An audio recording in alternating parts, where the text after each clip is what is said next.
It was perhaps no coincidence that the first meeting ever held in the Tabernacle, long before construction was even finished, was a patriotic event, a memorial service for U.S. President Ulysses S. Grant. Patriotism and the Tabernacle went hand in hand. Though the early saints of our community were frequently on the receiving end of persecution at the hands of appointed government officials, there remained an inextinguishable hope in the principles of freedom promised by the Constitution.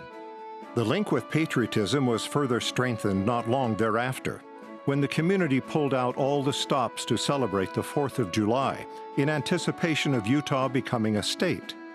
On the stand of the Tabernacle, in addition to church and civic leaders, were young ladies representing the 13 original states sitting below the pulpit. On the other sides were Lady Justice and Lady Liberty. In the middle sat Miss Utah, the coming state, with her escorts. It would take nearly another decade, but one day news arrived that President Grover Cleveland had signed the bill that would allow Utah to become the 45th state to join the Union. The celebration that July in Provo had extra enthusiasm. Less than a decade later, the Tabernacle hosted a speaker that would have been thought inconceivable just years before.